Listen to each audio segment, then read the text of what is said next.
नहीं मिला।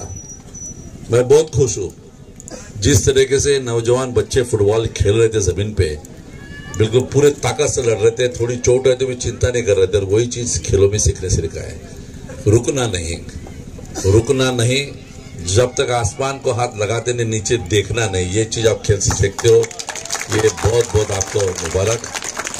सुरेश भोयर साहब ने वह अगले साल का ऐलान कर दिया है और बिल्कुल ताम झाम से रहेगा, कोई इसमें शंका नहीं। एक काम जरूर था, हम अपनी सरकार थी 2.5 साल, अभी बीच में 8 महीने हो गए अपनी सरकार ने, एक काम अधूरा है, पर वो कर्जा है काम ठिकाने पे, मैं छोड़ूंगा नहीं, पूरा करके दूंगा बिल्कुल। यस, ग्राउंड का तो आपका कर्जा है। मैं मंत्री था, इमीडिएट ग्राउंड तो ले ही लिया था, ग्राउंड का पोजीशन तो ले लिया गया था। उसके साथ गवर्नमेंट के बजट में 20 करोड़ का प्रोविजन भी किया था उसमें। अब ये जना नए सोच वाले लोग आए हुए, बड़े भाषण बड़ा बड़ा करते हैं, गला बहुत बहुत फाड़ते हैं।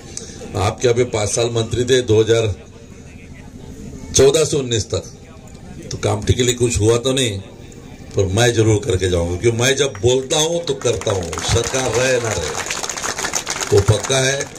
मैं जरूर, आप इसमें वो जो मैंने जो शब्द दिया आपको, जो यकीन दिलाया है, वो जरूर वहां पे जरूर पूरा करूंगा। और वो पूरा करने के लिए आपके तरफ से भी मेरे को उतनी दुआएं चाहिए, आप लोगों की उतना मेरे को चाहिए कि मैं कर पाऊँ। ये पाटा स्वामी वाला सुनील केदार एक कामठी में बोला हुआ शब्द पूरा करेगा, इतना मैं आपको या फिर करता फिर से। पर खेलना जरूर चाहिए, खेलते वक्त जो आप में जज्बा देखा है, वो जज्बा ही नौजवान बच्चों को आगे वाली जिंदगी में काम आता है।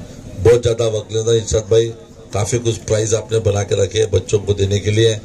वो 500 रुपए वाला का किसको दिया आपने कमेंट? 500 वाला, जो 500 वाला है, जिसने पहला गोल जिसने रोका, जिस गोलकीपर ने पहला गोल रोका है उसको 1000 रुपए वैसे मिलने वाले। बहुत बहुत मुबारक मेरे भाई तेरे को, बहुत मुबारक। 7 नंबर वाला जर्सी जम के खेला, पर ये बात मानना पड़ेगा। यस, बहुत जम के खेला, 1-2 बार लगा भी तो उसके ऊपर स्प्रे मार दिया, वह पेन किलर के, फिर दौड़ते रह गया। वो भी मैंने जज्बा देखा। बहुत बहुत मुबारक आपका भी। फिर से आप लोगों ने मेरे को बुलाया, इसलिए शुक्रगुजार करते अपने शब्दों को यही देता हूँ। जय हिंद, महाराष्ट्र।